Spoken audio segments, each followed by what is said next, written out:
Failure is temporary, but quitting is permanent. If you fail to try, okay lang yun. No? I-try mo lang ulit. Pero if you quit on your dreams, mas mahirap yun.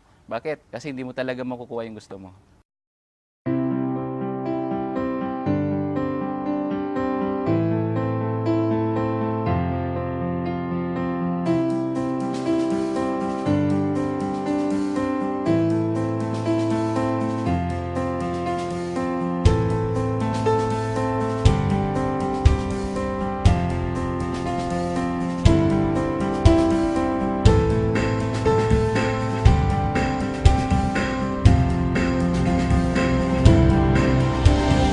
Dati ako nagtatrabaho sa isang farming industry.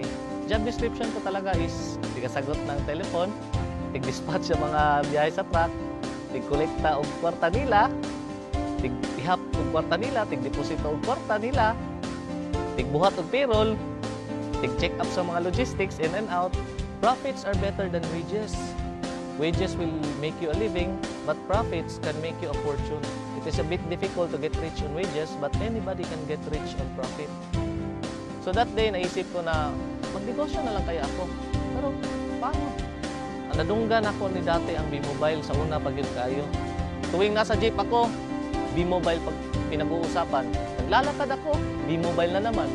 Tuwing nasa ibang office, B-Mobile. I used to be a regular employee for a US-based company. Bale, computer programmer nila ako. So, although maganda naman yung trabaho, maganda yung pay, pero nasa-sacrifice yung social life ko. So, wala na akong time for my family. And at the same time, so malaki rin yung sacrifice ko sa health ko. A friend told me, sabi niya sa akin, Juan, meron akong magandang business na nakita. Baka gusto mo rin tingnan. So, sumama lang ako sa kanya. And then, dinala niya ako nun sa Jollibee yung dati. And pinakinggan ko lang rin yung business presentation. Before ako na-introduce sa V-Mobile, I am financial consultant ng isang British financial company dito sa operating sa Pilipinas. Grabe ang gamit ko ng cellphone as well as lagi ako nag-travel. Ang V-Mobile daw is hindi nagabenta. Magkaka-discount daw ako sa cellphone usage ko. So, doon pa lang sabi ko, maganda yan.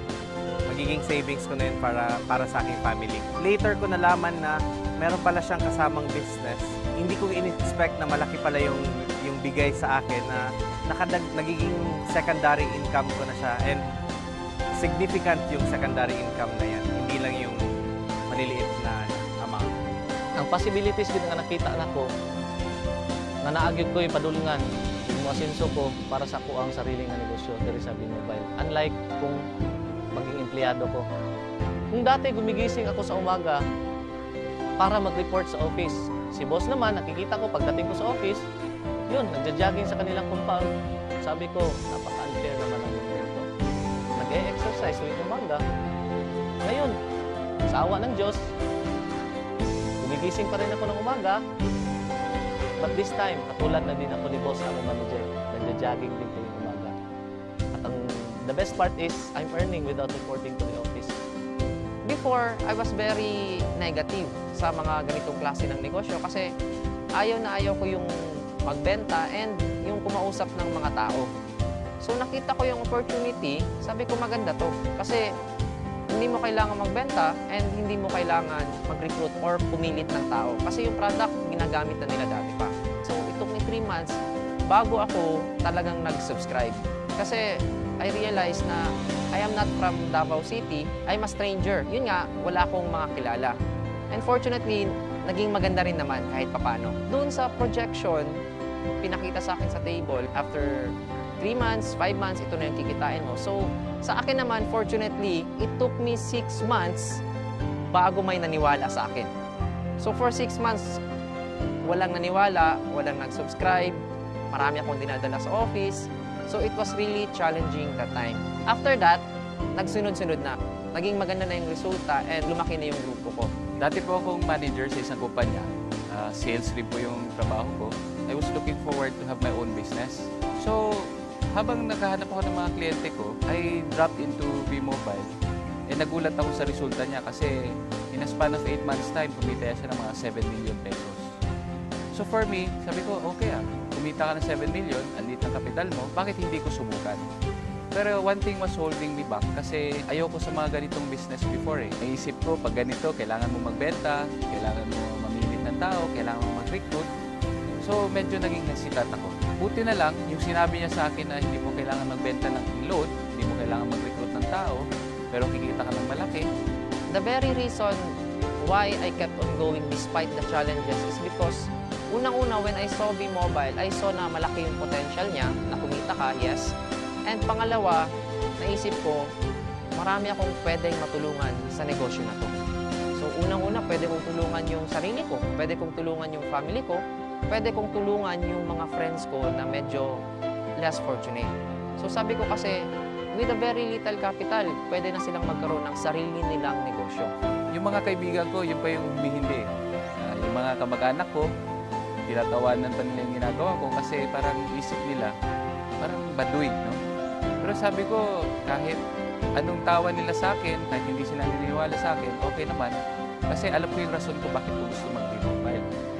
Rason ko is gusto kong magbago yung buhay ko kasi alam ko yung buhay ng mahirap eh.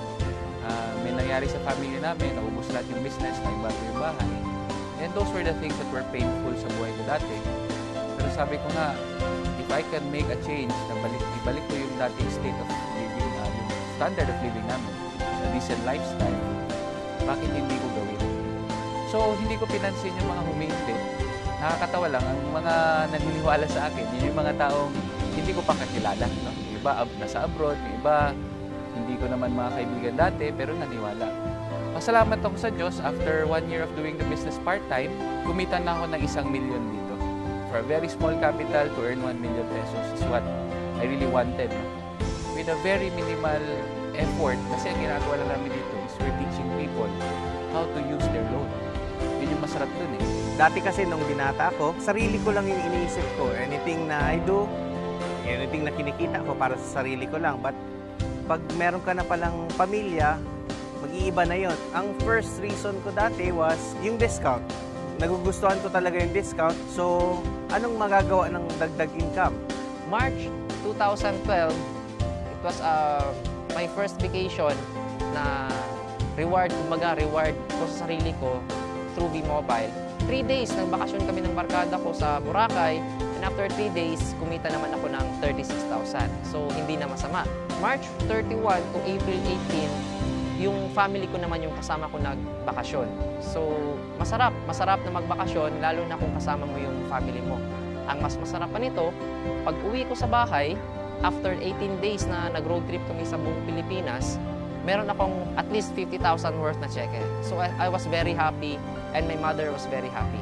Ang ma-advise ko lang sa mga kaibigan ko, sa yung mga nakakita ng advertisements namin sa Facebook, yung nakakita ng video link sa Facebook, i-try mo i-click lang yung link, malay mo, no? Maging katulad ka sa akin. I really didn't expect this change in my life. For the new ones, continue moving. Huwag kayo mag-quit kasi sa lahat ng mahirap, itong V-Mobile ang pinakamadali. As long as you keep on doing the business, as long as ginagawa nyo siya, may magbabago at magbabago sa buhay ninyo. Imposibleng wala. Salamat V-Mobile, unti-unti mong inikot ang buhay ko paitaas. Thank you po. Maraming salamat sa V-Mobile. No? Maraming salamat din po sa lahat ng mga taong naniwala sa akin. And maraming po salamat din po sa mga taong nag-guide sa akin dito sa business na ito. Kasi sabi nga, it is in helping each other. No? Together, everyone achieves more. As a team, tulong-tulungan po tayo para kunin natin yung pangarap natin. Maraming po salamat.